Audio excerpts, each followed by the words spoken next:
আসসালামুয়ালাইকুম। যেহেতু এখন শীতকাল আর শীতকালে কিন্তু খুবই মজাদার সবজি পাওয়া যায়, তাই আজকে আমি আপনাদের সাথে শেয়ার করব পাঁচমিশালি সবজি। এই সবজিটা দিয়ে কিন্তু রুটি, পরোটা, নান অথবা ভাতের সাথে খুব অনায়াসেই কিন্তু খাওয়া যায়, আর এটা কিন্তু ভীষণ টেস্টি হয়। তো চলুন দেখে নেওয়া যাক কীভাবে তৈরি করছি। এখানে আমি কি কি সবজি ব্যবহার করছি একটু দেখিয়ে দেই। আমি এখানে নিয়েছি ফুলকপি, একটু ছোট ছোট করে টুকরো করে নিয়েছি। এখানে আছে পেঁপে, আমি একেবারে পাতলা করে করিনি, একটু মোটা করে করেছি। আর এখানে আছে বেগুন। আপনারা আপনাদের পরিমাপ বুঝে কিন্তু নেবেন আর আপনাদের পছন্দ অনুসারে সবজিটা ব্যবহার করবেন। এখানে আছে মিষ্টি কুমড়া, মিষ্টি কুমড়াটা একটু মোটা মোটা করে কাটা। আর এখানে আমি ব্যবহার করছি মূলা, মূলাটাও আমি হালকা করে কেটে নিয়েছি, মানে বেশি পাতলাও না বেশি মোটাও না। এখানে আছে সিম, সিমটাকে আমি দু টুকরো করে রেখে দিয়েছি। আর সবগুলো সবজি কিন্তু আমি ধুয়ে কেটে কুটে পরিষ্কার করে নিয়েছি পানি ঝরিয়ে। এখানে আছে বাঁধাকপি, বাঁধাকপিগুলোকে একটু মোটা করে কেটেছি যেহেতু এটা পাতলা হয়। আর এখানে আছে বুটের ডাল, বুটের ডালটাকে আমি কমপক্ষে 3 ঘন্টা পানিতে ভিজিয়ে ভালো মতো পরিষ্কার করে নিয়েছি। ভালো করে ভেজালে বুটের ডালটা কিন্তু ভালো করে সফট হয়ে যাবে সেদ্ধ করার সময়। এখানে আমি নিয়েছি টমেটো, আমি 2টা টমেটো নিয়েছি। এখানে আমি ব্যবহার করছি গাজর, গাজরটাকেও আমি এরকম পাতলা করে কেটে নিয়েছি। এখানে আছে আলু, নতুন আলু, বাজারে এখন নতুন আলু উঠে গেছে, সেই আলুটাকেও আমি কেটে নিয়েছি। এখানে আছে মটরশুঁটি, এটা আমার ফ্রোজেন করা মটরশুঁটি, আপনারা চাইলে বাজার থেকে কিনেও আনতে পারেন। আমার এটা ফ্রোজেন করা ছিল সেজন্য আমি এখানে ব্যবহার করছি। তো প্রথমে আমি একটা বড় সড়ো দেখে একটা হাঁড়ি নিয়ে নিলাম। আর এখানে করে আমি এক এক করে বাঁধাকপি, ফুলকপি, এখানে আছে বুটের ডাল, দিয়ে দিচ্ছি আলু, গাজর, মূলা, দিয়ে দিচ্ছি মিষ্টি কুমড়া, দিয়ে দিচ্ছি পেঁপে, দিচ্ছি এখানে মটরশুঁটি, সিম দিয়ে দিচ্ছি, দিচ্ছি এখানে আদা বাটা 1 টিস্পুন, রসুন বাটা 1 টিস্পুন, দিচ্ছি স্বাদ মতো লবণ, দিচ্ছি হলুদের গুঁড়ো, লাল মরিচের গুঁড়ো, দিচ্ছি ধনিয়া গুঁড়ো, আর দিব জিরা গুঁড়ো। পেঁয়াজ কুচি দিয়ে দিলাম সামান্য একটু তেল। আর এখন পর্যাপ্ত পরিমাণের পানি দিতে হবে। পানিটা এমনভাবে দিতে হবে যেন সবজিগুলো একেবারে গলেও না যায় আবার কাঁচাও না থাকে। প্রত্যেকটা সবজি যাতে চেনা যায় সেরকম করেই পানিটা দিতে হবে। আবার ডালটাও যাতে সিদ্ধ হয়, ডালটা সিদ্ধ হয়ে যাবে, কারণ আমি কিন্তু 3 থেকে 4 ঘন্টা পানিতে ভিজিয়ে রেখেছিলাম। আর এখানে কিন্তু আমি আর কিছু সবজি দেওয়া বাকি রেখেছি, কারণ সেগুলো একেবারেই নরম, সেটা আমি একটু পরে দিব। এখন ভালো করে মশলার সাথে ভালো করে সবজিগুলোকে মিলিয়ে দিচ্ছি। এখন আমি ঢেকে রান্না করব।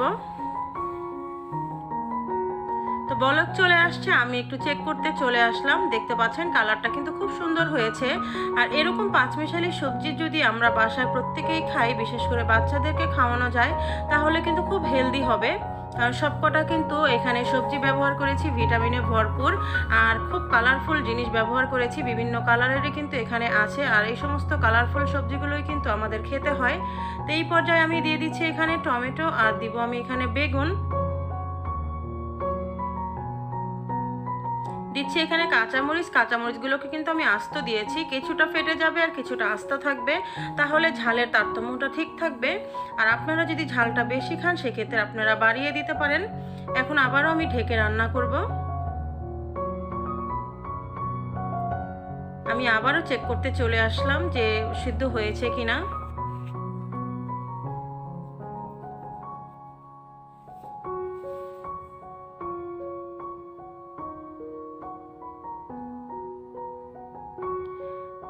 প্রায় অনেকগুলো সবজি কিন্তু সিদ্ধ হয়ে গেছে। ডালটাও চেক করে নিব যে ডালটা সিদ্ধ হয়েছে কিনা। ডালটাও এমন অবস্থায় হবে একেবারেই গলে যাবে না, একটু আস্ত আস্ত থাকবে। দেখতে পাচ্ছেন ডাল, মটরশুঁটি সবই কিন্তু প্রায় সিদ্ধ হয়ে গেছে। আর একটু সময় রাখলেই কিন্তু আমার সবজিটা কিন্তু রেডি। আর অবশ্যই লাস্টে আমি এটা বাগার দিব, কারণ এই সবজির মূল মজাটাই হলো বাগারের ভিতরে। আর হোটেল স্টাইলের যদি সবজি খেতে চান, আমরা কিন্তু হোটেলে যে সবজিটা খাই সেটা কিন্তু খুবই টেস্টি হয়। আমি আজকে ঠিক সেভাবেই তৈরি করার চেষ্টা করছি। আর সবজির তারতম্যটা আপনারা বুঝে নেবেন। শীতকাল হলে শীতকালে অনেক সবজি পাওয়া যায়, আর যদি শীতকাল ছাড়া হয় তাহলে তো যে সবজিগুলো হাতের কাছে পাওয়া যায় সেগুলো দিয়ে কিন্তু করা যেতে পারে। এখন আমি বাগারে চলে এসেছি। বাগারে বেশি করে তেল দিতে হবে, দিয়ে দিলাম শুকনা মরিচ আর তেজপাতা। এখন এই শুকনা মরিচ আর তেজপাতাটাকে একটু ভেজে নিব, তারপরে দিয়ে দিচ্ছি রসুন কুচি আর দিব পেঁয়াজ কুচি। ভালো করে পেঁয়াজ রসুনগুলোকে বাদামি করে ভেজে নিব। এখন এই পর্যায়ে আমি একটু পাঁচফোড়ন ব্যবহার করব, কারণ হোটেলের মতো স্বাদ পেতে গেলে কিন্তু এই পাঁচফোড়নটা ব্যবহার করতেই হবে, তা না হলে কিন্তু হোটেলের মতো টেস্টটা পাওয়া যাবে না। আমি এখন পাঁচফোড়নটাকে ভালো করে পেঁয়াজের সাথে ভেজে নিব। পেঁয়াজের রঙটা যখন আস্তে আস্তে সোনালি হতে যাচ্ছে তখনই কিন্তু আমি বাগারটা দিয়ে দিব। আমি এখন সবজির উপরে বাগারটা দিয়ে দিব। আর যে ফ্রাইং প্যানে যে তেলটুকু লেগে আছে বা বাকি যে মশলা লেগে আছে সেটা আমি একটু সবজি নিয়ে আমি নেড়ে চেড়ে আমি সবজির সাথে মিশিয়ে দিব।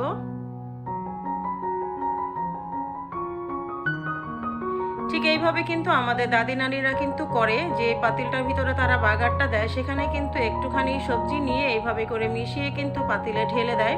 এতে করে কিন্তু ঘ্রাণটা আরও বেশি ভালো লাগে। বাস আমার কিন্তু সবজি রান্নাটা হয়ে গেছে। আমি আরেকটু ফুটিয়ে নিব যাতে করে সব তেল মশলা সবজির সাথে ভালো করে মিলিয়ে যায়। আর অবশ্যই লাস্টে ধনিয়া পাতা দিব, কারণ এখন শীতকাল, আর শীতকালে প্রচুর ধনিয়া পাতা ওঠে, আর সেটা দিলে কিন্তু খাবারটা আরও বেশি টেস্টি হয়। দেখলেন তো, বাসায় সবকটা উপকরণ যদি থাকে, মানে সব সবজিগুলো যদি থাকে, তাহলে কিন্তু আমরা শীতকালের মজাদার সবজি কিন্তু খেতে পারি। বিশেষ করে হোটেল স্টাইল সবজিটা কিন্তু আমরা বাসায় বসেই খেতে পারি।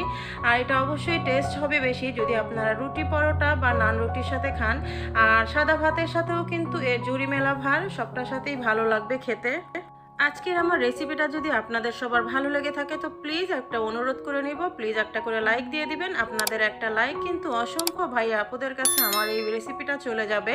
আর বেশি ভালো লাগে থাকলে প্লিজ প্লিজ প্লিজ একটা অনুরোধ করব, আমার চ্যানেলটাকে কিন্তু সাবস্ক্রাইব করে আমার বরাবরের মতো আমার পাশে থাকতে পারেন।